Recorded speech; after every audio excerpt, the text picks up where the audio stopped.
Selama beberapa tahun ikut keluarga Abu Talib, Nabi Muhammad sering menyaksikan pamannya melakukan perjalanan dagang bersama beberapa orang Quraisy.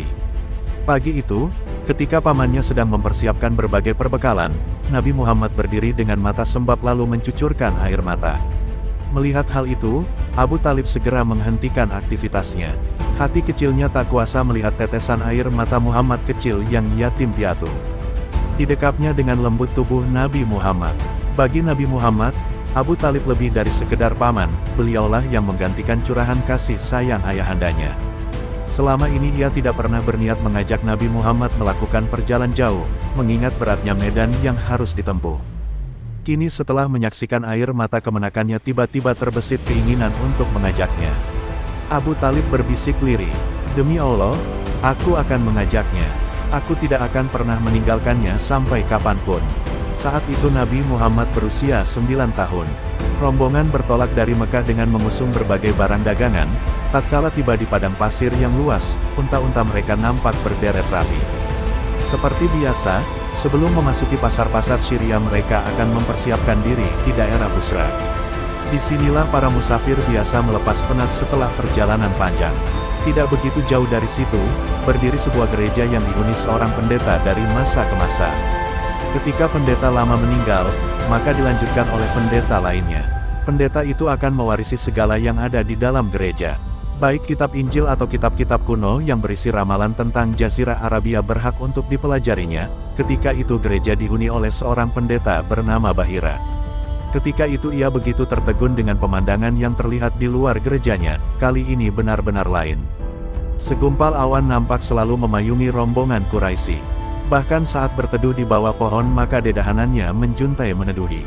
Sebagai orang yang mempunyai kedekatan agama yang cukup kuat, Bahira mampu memahami dan mengurai hal yang dilihatnya itu. Pikirannya langsung teringat tentang sebuah janji di kitab-kitab kuno yang dipelajarinya. Di sana diterangkan akan datangnya Nabi baru. Nabi yang sangat ditunggu-tunggu oleh kaum Yahudi ataupun Nasrani.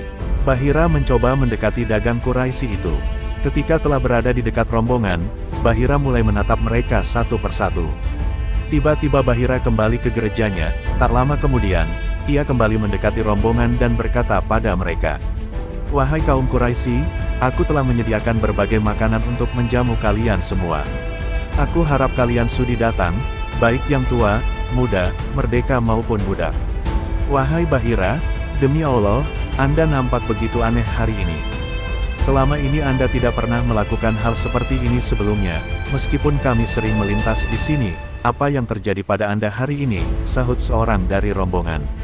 "Anda benar, tapi kalian adalah tamu-tamuku dan aku sangat ingin menghormati kalian, maka datanglah dan nikmati hidangan yang telah kusediakan," jawab Bahira. Seluruh anggota rombongan segera mendatangi perjamuan, namun Nabi Muhammad yang merasa masih terlalu muda dan tidak selayaknya bergabung, memilih berteduh di bawah pohon untuk menjaga unta-unta mereka.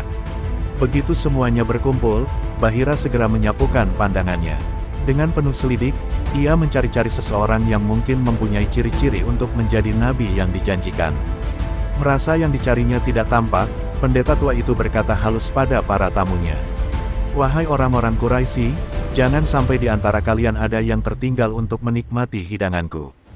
Kami tidak meninggalkan seorang pun kecuali anak yang di belakang sana. Panggillah ia, biarkan ia ikut menikmati hidangan ini. Demi Lata dan Uzza, tak masalah seandainya putra Abdullah itu tidak ikut bersama kami," jawab orang-orang Quraisy itu. Bahira segera berlalu.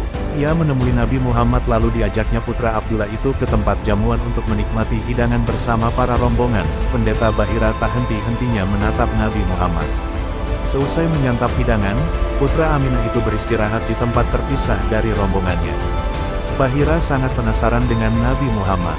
Kemudian mereka bercakap-cakap, "Wahai pemuda, demi Lata dan Uzza, aku ingin menanyakan sesuatu padamu. Jika berkenan menjawabnya aku harap engkau sudi menjawabnya, namun jika tidak, tak masalah bagiku." Bahira memulai obrolan. "Janganlah Anda menanyakan apapun padaku dengan mengatasnamakan Lata dan Uzza, demi Allah, aku paling tidak suka dengan hal itu," jawab Nabi. Mendengar hal tersebut, Bahira tercengang, ia lantas meralat kata-katanya, "Demi Allah, aku ingin menanyakan sesuatu padamu tentang hal-hal yang belum aku ketahui." Kemudian ia menanyakan berbagai hal yang dianggapnya perlu. Tentu jawaban Nabi Muhammad mencitrakan bahwa beliaulah sang Nabi yang ditunggu-tunggu itu. Lantas Bahira mohon izin untuk melihat punggung Nabi Muhammad. Benar saja, ternyata di punggung beliau terdapat sebuah tanda kenabian yang diterangkan dalam kitab-kitab kuno sebagai stempel kenabian. Betapa gembira hati Bahira yang kini benar-benar telah menemukan Nabi yang dijanjikan. Ia lantas menemui Abu Talib. "Apa hubunganmu dengan anak ini?" tanya Bahira pada Abu Talib. "Ia adalah anakku," jawab Abu Talib menutup-nutupi. "Tidak mungkin ayah anak ini masih hidup," bantah pendeta tua itu. Abu Talib kaget dengan pernyataan tersebut. Ia lantas mau jujur.